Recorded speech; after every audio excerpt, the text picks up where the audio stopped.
Hello, let's start a new chapter, Changing Life 1.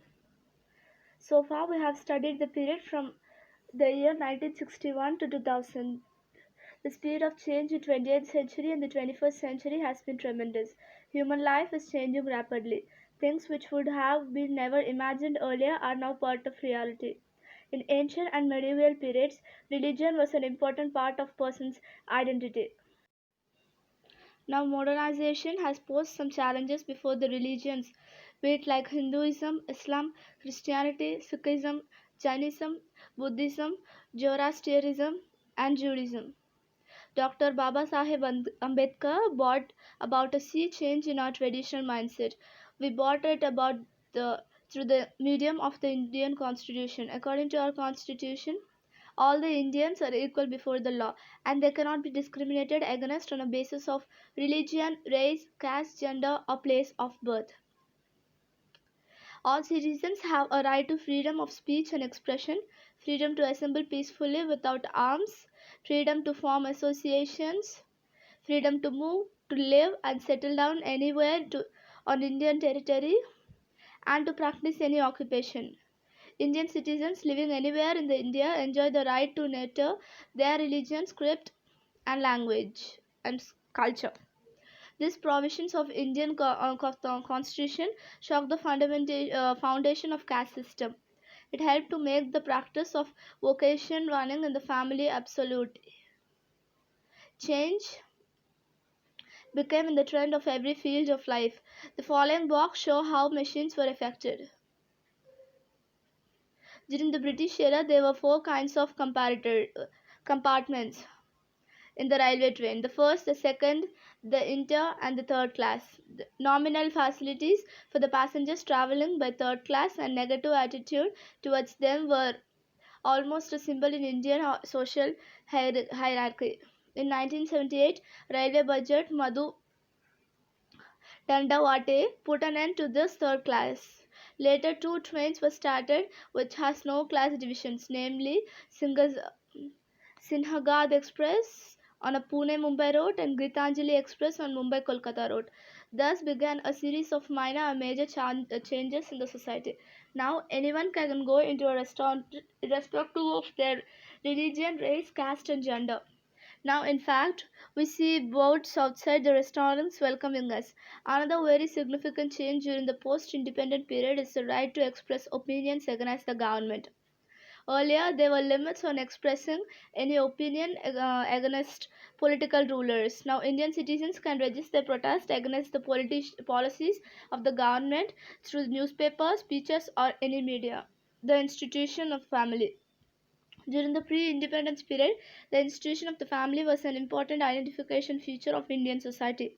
India was known all over the world as a country of joint families.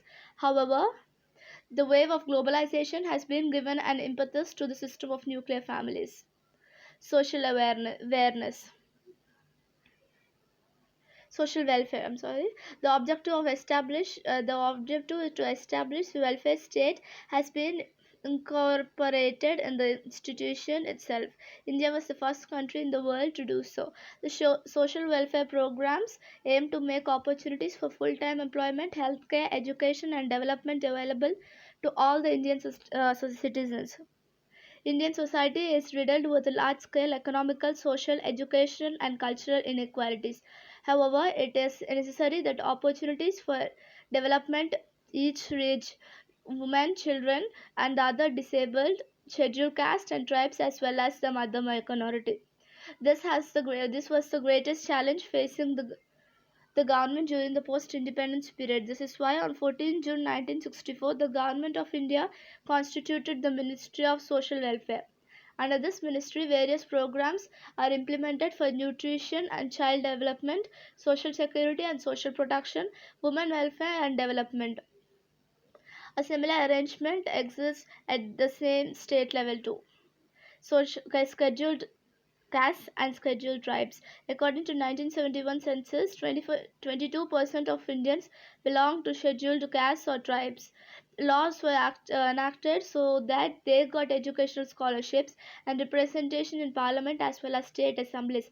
Some seats were also reserved for them in government services. Public health. The Institution of India states that the primary duty of the government is to raise the people's standards of living, to ensure proper nutrition, and to improve public health. The Ministry of Health and Social Welfare at the center helps the state governments in this regard to make primary health services as well as medical care available to rural people. The tribe and poor was an objective of the sixth five-year plan. Efforts were made towards helping people maintain good health by giving recognition to Unani, homeopathy, Ayurveda, and naturopathy, in addition to allopathy. Progress in the medical field has made the life of Indians relatively free of health concerns. In 1962, the first successful open heart surgery was performed under the leadership of Dr. N. Gopinath at Christian Medical College Hospital at Vellore in Tamil Nadu. Hence, it is no longer necessary to go abroad for such treatment. Similarly, the invention of the Jaipur fort was transformed the lives of disabled in India. Before 1968, if a person lost a leg in an accident, he had to suffer for the rest of his life.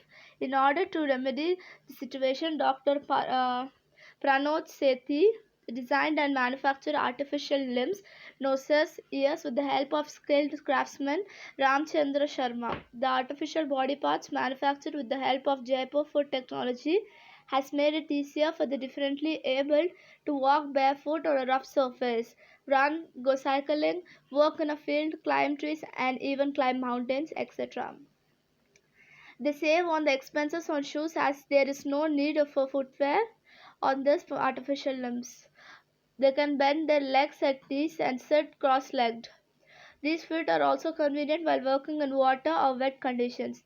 Kidney transplant. Since this surgery can now be performed in India, doctors have succeeded in saving patients' lives. Such surgeries were not so common in India till 1971, but in 1971 it was successfully performed at the Christian Medical College Hospital at Vellore in Tamil Nadu. Dr. Johnny and Dr. Mohan Rao transplanted a kidney donated by a living person into the patient's body.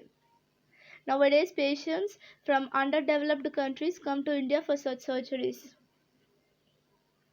Testtube baby. Right from the early times, having a baby is considered to be the utmost importance in the Indian family system. In support of Testtube baby, technology has been available to the childless couples since 1978. It was under the supervision of Dr. Subhash Mukhopadhyaya that the experiment of the test tube baby was successfully carried out at Kolkata. It was the first successful attempt at artificial conception. A girl named Durga was born. This technology helped to solve the problem of childless couples who wanted children. Immunization. Before 1978, every year 6 Indian infants out of 10 who were born faced fatal health problems in the very first year of their birth. The immunization program was taken up to overcome the threat of Ebola, measles, tetanus, TB, diphtheria, and whooping cough. The pulse polio immunization program started in 1995 has controlled polio. Urbanization is the process. Urbanization is a process of concentration of population in the city or urban area. Increasing population is one major reason for urbanization. A few other factors affecting urbanization are air, water, and economic as well as social organizations necessary for community life. In the context of post-independence India, the increase in urban population is also due to the factors such as reduction in the mortality rate, industrialization, unavailability of means of livelihood in rural areas, job opportunities in cities, and resulting migration. To reduce the strain on cities, it is necessary to make jobs available in villages and achieve a balance in economic development, control the expansion of metros, and provide necessary services and facilities in both urban as well as rural areas. Rural areas. A village is a permanent settlement of farmers near the land they themselves tilled, neither individually or collectively. Villages came into existence when farming began. Villages in India are tinily populated. The dense clusters of houses surrounded by farmland is a unique feature of Indian villages. A settlement smaller than even a village is called as a hamlet. Compared to the urban community, the village community is very small. Villages are not uniform across India. There are differences based on region and physical features. Post-independence period. Keeping in mind the goal of rural development, the collective development schemes has come into force. Plans were made for improving farming technology, increasing the area of irrigated land, extending educational facilities, enacting the laws of land reform under the scheme.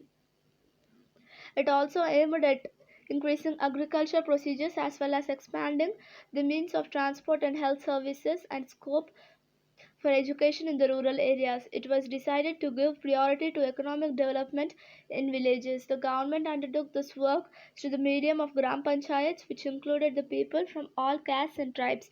To achieve this, the Gram Panchayats, Panchayat Samitis, and the Jilla Parishads were empowered with more authority. Changing economic life. Earlier, every village was economically self sufficient. The majority of villages were dependent on farming. Farm produce used to be distributed among the artisans as well as payment for their workers. Now the situation has changed. Rural areas are engaged in agriculture and occupation ancillary to the farming, while urban societies are engaged in non-agriculture production and service sector. Rural development. In 1961, 82% of India's population resided in village. In 1971, the percentage was 80.01. So far, the rural areas were shouldered on the responsibility of providing food grains and other raw materials to urban areas, supplying labor to the industrial sectors of the city, and taking care of the natural resources. There are three major challenges with references to rural development, namely bringing about economic development, developing facilities to meet social needs, and finally bringing about a change of attitude in matters concerning society, culture, and way of thinking. It is equally necessary to expedite irrigation projects and bring about land reforms, social needs, and facilities. It is necessary to give priority to facilities for public hygiene and health care.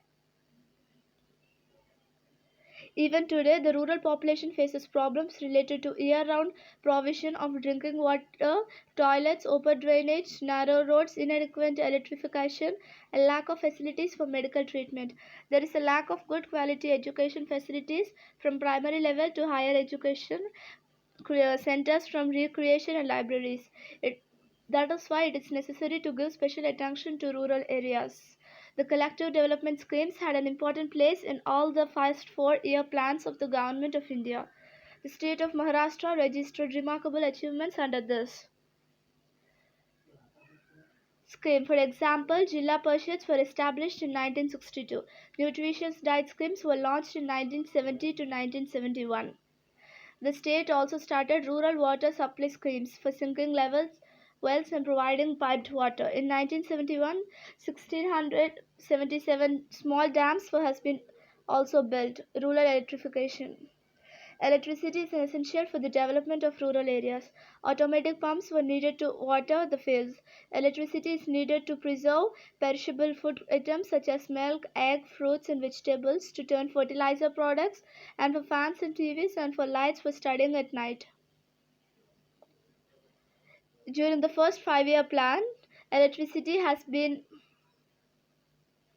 provided to be the 3,000 villages in India. By 1973, it reached 1,38,646 villages.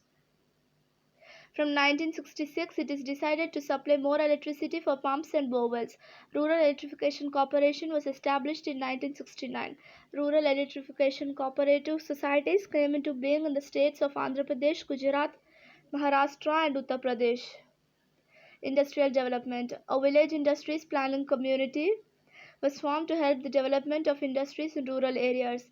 In 1972, 1,06,000 persons got employed under this scheme. The government of Maharashtra has also started residential high schools known as Vidya Niketan in Satara, Aurangabad, Nasik, and Chikaldara. This purpose is to provide the best quality education to intelligent and meritorious village students living in unfavorable conditions. As per the recommendation of the Kothari Commission, agriculture universities were also started at Rahuru, Akola, Pardhani, and Dapoli in Maharashtra. In our recognition of the work done in the field of education, UNESCO awarded this international prize for the spirit of literacy to Maharashtra in 1972. In this way, overcoming the obstacles at the beginning of post-independence period, India began to develop and make progress in the next chapter. We shall learn about the developments in other fields. You have an exercise over here. Lastly, do exercise, and lastly, do the project. The project is interview a senior person in your neighborhood to find out about the following points. First one, changes in the structures of houses. Second one, changes in farming and agriculture. Third one, availability of vehicles. That's the end of the chapter. I think you guys understood it, and thank you.